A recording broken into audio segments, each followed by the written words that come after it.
$100 extra every week will be in the pockets of childcare workers right across the country as a Christmas gift from the federal government. Joining us live is the Prime Minister, Anthony Albanese. PM, we will get to the Olympics in just a moment, but let's start with the politics. Good morning, Pete. This is great for childcare workers, but there's always a but. For the centres who have cost pressures of their own, such as rent, food, energy bills, how do you police it?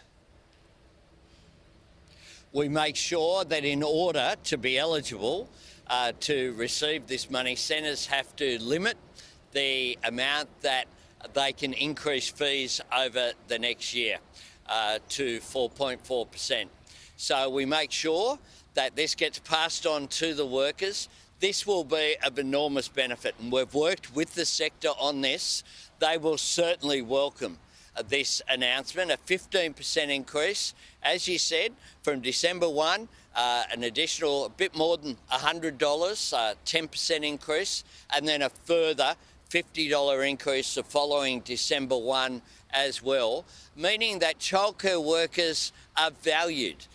These are people who don't just mind our youngest Australians, they care for them, and importantly, they educate them as well. It's so important. The human brain develops most in the first 5 years of life. And that's why this is a key to a more successful and prosperous Australia in the long run. It also will assist in keeping costs down for families. This will boost productivity and workforce participation by encouraging particularly women to enter back into the workforce earlier or to work an extra day or two. This is good for productivity, good for workers, and good for families as well. Is it inflationary? No, it's not, because what it will do is keep costs down, importantly. And in addition to that, this will apply to out-of-school hours carers as well. They do such an important job. And what we know is that if we didn't do something about the wages of childcare workers and aged care workers, then we wouldn't have a workforce. The truth is that they are the sectors that are most feminised, most likely to have women in the workforce. And over a period of time, their wages have not kept up with standards in other areas of the economy. It's been identified as a real weakness and identified as something that's necessary if we're going to have a workforce to look after our youngest Australians. And if we don't have childcare centres, we don't have women re-entering the workforce, we don't have families able to get by, and we have a handbrake on our economy. So this is really important economic reform, as well as being a question of just basic fairness as well. It will be welcomed by all of the childcare workers right around the country today. They've campaigned really strongly on this issue for justice. It's something that was identified during the pandemic as well as an issue. We can't continue to have this massive gender pay gap, and it is so important for families and for businesses. OK, on inflation, the RBA has taken a shot at your spending, which is why rates aren't coming down. Are Australians facing higher rates for longer because of big spending federal and state budgets? Well, that's not what they've said, Peter, with respect.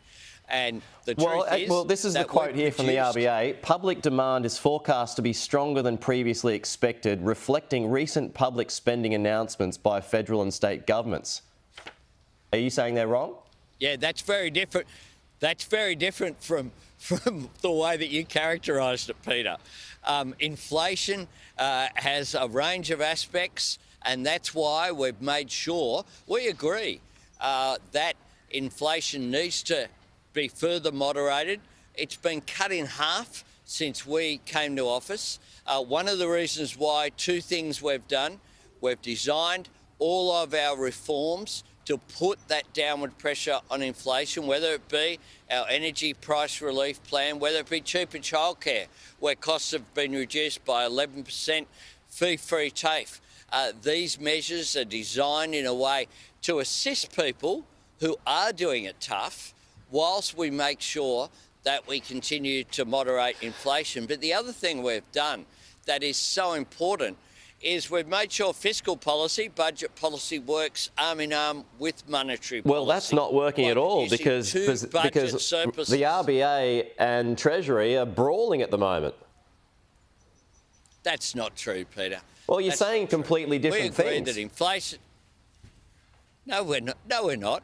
We're saying that inflation needs to continue to moderate, and we're saying that we are working towards that. That's why we're producing 2 budget surpluses. If you had the Prime Minister, any of the last 3 on your program over the years, whether it was Abbott or Turnbull or Morrison, they would have been standing here speaking about their massive budget deficits. We turned a $78 billion Liberal deficit into a $22 billion Labor surplus. Okay. That is in order to make sure that inflation moderates. That is what we are doing, and that's what we'll continue to do. And today's announcement as well. Okay. That's why we have the constraint on childcare fees. Again, to help families and to assist with that moderating of inflation that we want to see. Okay, are you going to kick Iran's ambassador out of the country? What we're going to do is act responsibly in Australia's national interest.